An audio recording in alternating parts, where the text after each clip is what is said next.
Halo teman-teman semua, kembali lagi di season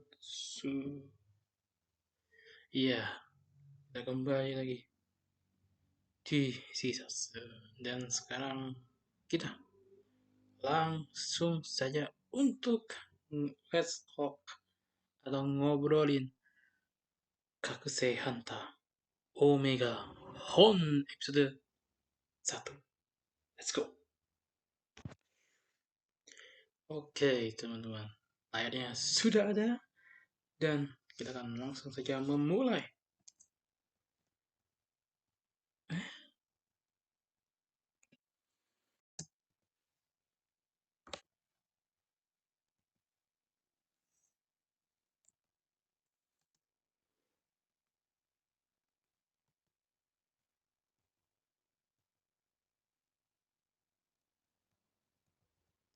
Kita sudah langsung masuk ya di Project Red kedua, Kakusei Hantamekon episode 1. Atau mungkin bisa kita sebut Kaban Infinity Season 2. Iya, teman-teman. Jadi episode ini kita dimulai dengan opening scene perang antara Kakuseki. Kok Kakuseki? Antara Kakuju, teman-teman ya. Di sini perangnya ada para Kakuju dengan Zetsu Kakuju, teman-teman ya. Dan ini juga menurut sebuah hal yang menarik buat dieksplor, siapakah para Zetsu Kakuju ini teman-teman ya, karena mereka tuh spesiesnya sama, cuman beda warna aja kayak Enkaku sama Zetsu Enkaku kan.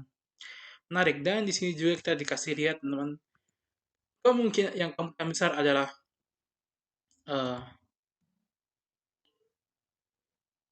yang berkemungkinan besar bahwa dia adalah si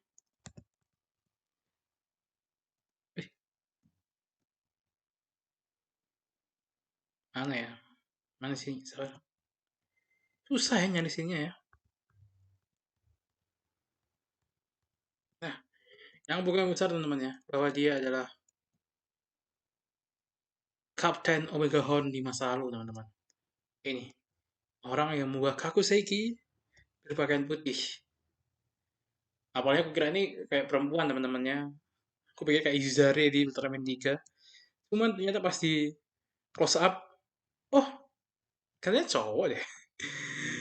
Apakah dia adalah Captain Omega Horn di masa lalu? Kita nggak tahu ya. Setelah itu, pas peperangan ya kan, tiba-tiba muncul petir yang menghilangkan semua Kakuju teman-teman. Lalu scene dibuka dengan Captain Omega Horn calon, atau kita bisa sebut sekarang Shout Hono no Shouto, dengan wujud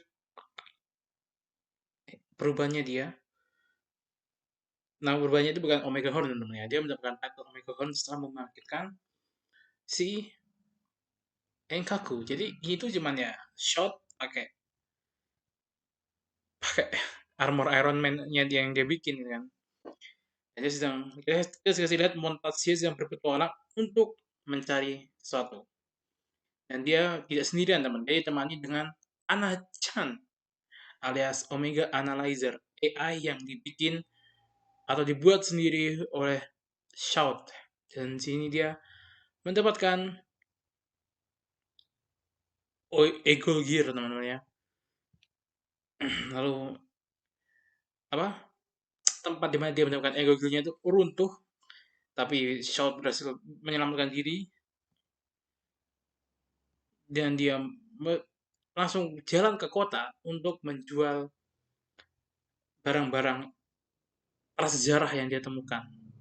Lalu dijualnya dia cuma dapat 7.560 ya teman. Entah dia pakai yen mungkin gitu ya. Terus di sini si penjaga tokonya itu dia kaget lihat si siapa, si Shot menjual Ego Gear. Dia bilang kayak, lu kan hunter, ya lu pakai aja nih Ego Gear buat battle kan. Dia bilang gitu. Terus Shot bilang, ya aku tuh emang hunter, tapi aku treasure hunter. Anjay. Dia nggak butuh Ego Gear. Lalu di kota muncul seorang hunter yang mengamuk teman-teman ya. Dia mungkin desperate karena nggak ada yang nge-hire dia, jadi dia nggak punya uang, terus dia kayak maksa orang-orang di kota kayak, hire aku dong, akan kulindungi kota ini. Tapi gantinya nanti kasih aku minum, makanan, dan rumah, dia bilang gitu kan. Bahkan si ini orang ini dia sempat menawarkan, maaf kita nggak butuh hunter, langsung kayak begitu. Lalu muncullah Jericho teman-temannya, dan terjadi battle hunter, duel hunter, ya kan? Number one battle antara Jericho dan Pak Tua ini, aku lupa namanya siapa, pokoknya dia punya Sakaku, aku lupa namanya monsternya juga ya teman-teman ya. Dan di sini kita dikasih lihat salah satu implementasi dari Hanta Battle, yaitu adalah Possess, teman-teman. Jadi ya, Hunter Battle itu untuk saat episode 1 ini terbagi menjadi dua, teman-teman ya, yaitu uh, Kakuju Battle alias ya Kaiju Battle ya, sama Possess Battle. Possess Battle adalah di mana mereka mengeluarkan, bukan mengeluarkan sih, di mana mereka menyuruh Kakuju mereka yang tersegel dalam Ego Gear untuk menyalurkan kekuatan mereka ke dalam tubuhnya. Nah, jadi mereka dapatkan boost power dan juga senjata baru. Di sini ya sebenarnya senjatanya nggak baru lah ya. Di sini kan emang si Pak Tua ini senjatanya dari awal emang ya si chain ball ini kan, tapi kecil. Tapi setelah dia menggunakan kekuatan Sakaku, chain ballnya jadi lebih gede. Begitu juga dengan Jiriko, dia menggunakan power dari Zankaku kalau nggak salah. Dia mendapatkan boost kekuatan ya kan. Walaupun dia udah punya pedang dari awal, mungkin pedangnya lebih kuat saat mendapatkan sudah diproses oleh Zankaku, lalu dia mendapatkan masker juga ya. Di sini si Ana bilang kayak, masih berharap kok bisa sehebat dia, si Kiriko misalnya gitu kan. Terus shout copying kayak, aku ini aku ini treasure hunter, musuhku itu adalah Chokyodai gitu kan. Jadi aku nggak perlu orang lain, aku hanya perlu sendirian. Anjay, sundere banget. Lalu kita kasih lihat lagi dengan montage shot sedang berpetualang dan dia menemukan sebuah tempat yang memiliki lambang hexagon teman-teman ya. Pentagon, pentagon kok hexagon. Ini pentagon nggak sih?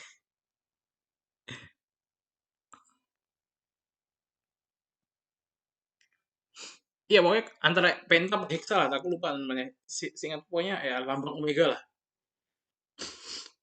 Oh iya, aku lupa. Lalu si Shout itu menyebut zaman dulu, zamannya Pak Kagu itu adalah era Omega. Anjay. Lalu kita kasih lihat di sini Shout meninju segelnya ya, atau segel tanda kutip itu kan. Dia menemukan sebuah Kakuseiki yang berbeda dari para hunter, yang berbeda dari yang digunakan para hunter zaman sekarang, dan juga Ego Gear dari Kakuju O atau Raja para Kakuju. Engkak, teman-teman. Oke. Ini Shot langsung mencobanya karena dia, walaupun dia bilang kayak, aku sebenarnya aku nggak pengen kok kayak gitu, aku cuma sendirian, tapi dia pengen gitu kan kayak keren gitu kan. Terus tiba-tiba dia menjalin kontrak dengan Enkaku teman ya, dan Enkaku langsung muncul dengan wujud manusia di belakangnya si Shout, dan dia memanggil Shout dengan Captain Omega Horn. Dan di sini kita kasih lihat scene-scene gimana Enkaku yang bingung lah dengan keadaan zaman sekarang lah ya. Lalu kita langsung ke tempat, ke CGI City dan teman-temannya, dan kita berada di markas aliansi yang bernama Zets.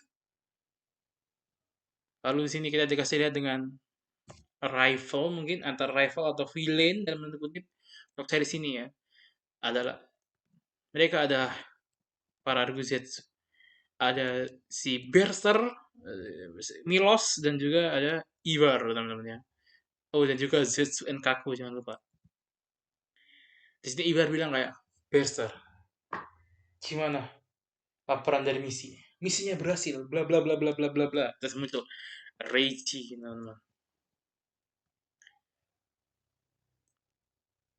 Setelah itu si Iba langsung melakukan apa? Speech kayak hunter-hunter yang kuat dan berkumpul sini. Kita akan menang. Aliansi Z ya gitu lah pokoknya lah ya. Pokoknya gitu lah. Tapi kita dikasih lihat dengan dua si kembar ya kan. Ada Al dan Ail teman-teman. Yang mereka mencari outlaw hunter yang kemarin merusuh di kota ini. Dan mereka malah mengira Shout adalah hunter itu. Dimana dia, oh, lihat, kamu punya Koseki ya? Kamu si outlaw hunter yang kemarin merusuh di sini. Terus si Shout bilang, enggak. Si outlaw hunter itu udah ditanganin. Terus mereka malah ngira Shout yang ngalahin si outlaw hunter. Padahal kan Jiriko. Jadi habis itu si kembar mengajak Shout untuk berduel, teman-teman. Dan mereka menggunakan diri dan habis itu Shout kayak, oh ya, keren ya. Terus mereka kalau bingung, loh, kok kamu nggak memperkenalkan diri? Oh, aku shock langsung dia sama Enkaku langsung. Dia adalah Kapten Omega Horn. Anjay. Lalu kita mendapatkan eh, si kembar mengeluarkan Gokaku, kalau nggak salah. Ya, kita tidak sequence henshin atau perubahan dari shout ke wujud armornya ya teman-teman. Dia bukan Omega Horn-nya. Wujud armornya itu bukan Omega Horn. Jadi title Omega Horn itu ya si shout. Entah dia wujud shout atau wujud si ini si apa si pakaian ini ya dia dari awal tuh adalah Captain Omega Horn.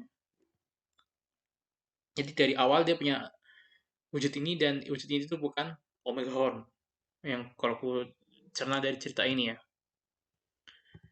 Lalu ya pasti kewalan lah karena armornya si Shot itu bukan dibuat untuk bertarung tapi dibuat untuk berpetualang.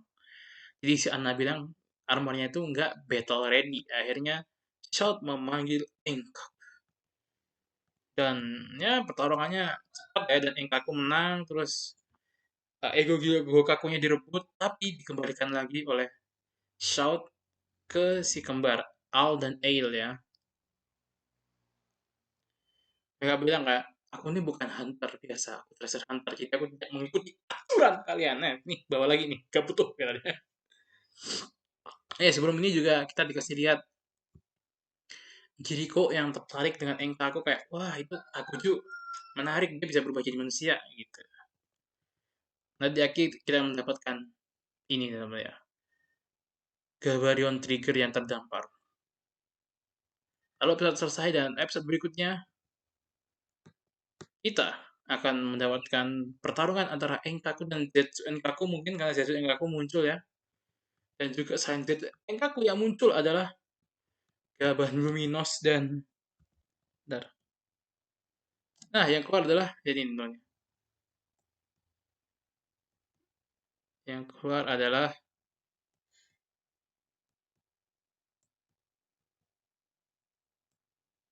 Gaban Luminos dan Bushido, teman-teman. Ya, ini adalah Gaban Infinity Season 2, oke? Okay?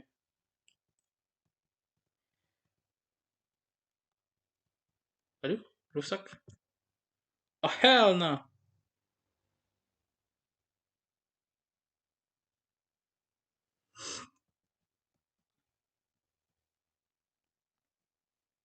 Kita putar dulu lagi ya, teman-teman, ya, untuk ini.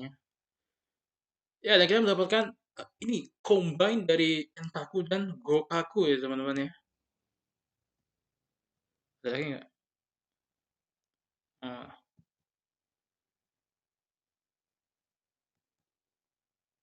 Aduh, kita mendapatkan si para cast-cast dari Gawan Infinity yang udah langsung balik di episode 2 teman-teman ya. Ada Kiki, Koto, Setsuna, dan Kacho. Oke, aku lupa siapa namanya. Pokoknya mereka akan langsung balik di episode 2. Kupikir mereka itu bakal fokus dulu ke cerita Omega Horn at least setengah season gitu kan. Baru nanti mulai crossover dengan Gawan Infinity. Ternyata enggak. Mereka bilang langsung, fuck it. Kita langsung aja Gawan Infinity. Untung aku namatin Gawan Infinity dulu teman-teman ya sebelum nonton episode 1 ini. Karena aku kemarin tuh mikir, mungkin Gawan Infinity aku tamatin nanti aja deh. Ternyata untung aku namatin Gawan Infinity duluan ya, karena ceritanya nyambung ternyata ya. Ya udah teman-teman, segitu aja dulu dari aku untuk Kakushi Hunter Omega One episode 1. Gimana menurut kalian? Komen di bawah ya. Menurutku ini adalah episode 1 ini jujur menarik di satu sisi, dan satu sisi aku agak bilang agak aja mungkin aku bilangnya ya.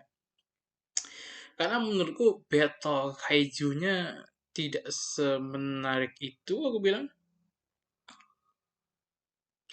Karena menurutku ya tadi itu selain sebentar banget ya kita bisa tahu lah Gokaku itu hanya dibuat CG doang, sedangkan Enkaku ada practical customnya teman-teman ya. Jadi kayak rasanya pertarungannya kayak kurang gitu. Mungkin menurutku next episode pertarungannya bakal lebih epic, karena kalau kita lihat dari ininya dari previewnya ya katanya Enkaku bakal ngelawan si Zetsu Enkaku teman-teman ya, dan menurutku itu salah satu hal yang menarik mungkin dua rival di masa lalu. Jujur di awal aku udah agak hype waktu pertarungan para kaiju di awal tadi gitu kan, walaupun ya beberapa CG kan aku tahu gitu kan, tapi itu mungkin aku hype banget teman-teman ya. Lalu pengenalan untuk karakter-karakternya jujur kelebat doang sih. Jadi mereka kayak ini karakter yang udah kita kenalin nih, langsung semuanya langsung muncul teman-teman ya. Jadi rasanya agak hmm, tapi pasti akan diperdalam ya selama nanti episodenya berjalan. Dan mungkin menurutku lagi yang bikin aku kecewa adalah melihat dari previewnya yang ya, mereka langsung memunculin karakter Gavan Infinity gitu.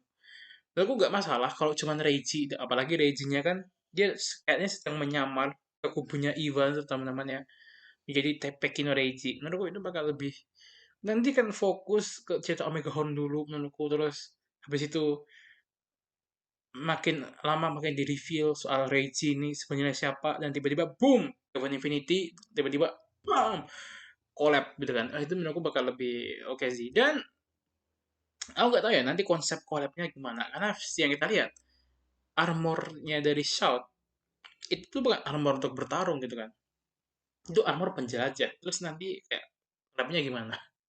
Apakah collabnya malah dengan Enkaku, ya kita nggak tahu. Dan jujur lagi, ini juga aku bilang di first impression atau reaction dari episode 1, aku kurang tertarik, bukan kurang tertarik sih, kurang apa ya, kurang bersemangat lah. Bahkan menurutku aku lebih suka Gawan Infinity episode 1 daripada Omega Horn episode 1. Karena seperti yang gue bilang, aku ini orangnya mungkin lebih prefer dengan Henshin Hero atau Transform Hero daripada kaiju-kaijuan gini kan. Karena seperti yang gue bilang ya, untuk kaiju-kaijuan kan ya referensiku cuma Godzilla, dan aku jarang banget lihat Godzilla Godzilla Showa teman-teman ya. Eh, Godzilla yang kulihat tuh Godzilla Showa yang kulihat itu cuman yang pertama, dan sisanya itu Godzilla modern semua yang aku tonton. Iya, referensi pada kaijuku untuk Godzilla modern cuman King of the Monster, Godzilla versus Kong, dan Godzilla X Kong. Kan sisanya ya nggak ada, kayak Shin Godzilla, terus habis itu Godzilla 2024. Ya sebenarnya itu kind of battle monster lah ya, karena kan ada Mutonya. Sama Minus One. Ya referensiku cuman ini ya, pokoknya kaiju ya gitu. Atau enggak ya kaiju ngelawan Transform Hero kayak Ultraman. Ya referensiku itu, jadi ya. Dan dari awal aku lihat toko Tokusatsu kan, aku lihatnya kalau nggak salah awal-awal tuh seingatku adalah kalau nggak Kamen Rider Kuga ya, eh, Power Ranger Wild Force, aku lupa yang mana. Jadi intinya ya aku dari awal tuh selalu mengkonsumsi Tokusatsu Transform Hero. Jadi menurutku aku lebih prefer Transform Hero, jadi makanya aku masih kurang ngeklik lah dengan si Omega Horn ini. Dan aku yakin juga kenapa mereka memilih untuk tokoh utamanya Shout memiliki sebuah transformasi. Ya mereka pasti berpikir lah, orang-orang nggak mungkin bisa langsung menerima menerima tokusatsu yang non transform heroes. Jadi mereka kayak ini bikin setengah-setengah gitu. Ada transform hero-nya, dan ada battle biasanya, dan juga ada battle kaiju. Mungkin mereka takut kalau langsung battle kaiju, mereka takut dengan budgetnya karena harus bikin props monster, atau kalau nggak bikin ya harus bikin CGI semua monster itu, mereka mungkin eh, masih belum berani karena gini, karena Toei membuat series Project Red itu di mana cuma 20 episode atau setengah tahun seperti Ultraman kan. Cuman mereka bikinnya nggak ada jeda. Ultraman kan ada jeda tuh. Ada jeda setengah tahun di mana diisi dengan recap, series recap. Jadi ya mereka punya waktu buat memproduksi eh, pakaian atau kostum monster baru, atau mungkin meredesign, bukan meredesign apa sih? Kayak memperbarui kostum-kostum yang lama atau segala macamnya, dan ya memperbagus CGI dan segala macamnya. Dengan Toei kan kayak mungkin mereka masih belum seberani itu untuk bilang ya setengah tahun pet nanti dipotong. Mungkin mereka belum seberani itu untuk mengubah cara mereka, apa ya, mengubah cara mereka untuk menyetel seriesnya. Jadi mereka kayak tetap setahun dua series. Jadi setahun si Toei ada project terus ini ya gitulah ya. Dan jadinya ya ini. Dan jujur untuk kostumnya sendiri, Enkaku menurutku aku udah suka sih. Ya jadi menurutku ini sebuah episode yang biasa aja. Ya tapi ini bukan berarti Omega One jelek ya. Ya, ya pokoknya ya semoga Omega One jadi lebih baik daripada Gavan Infinity lah teman-teman ya.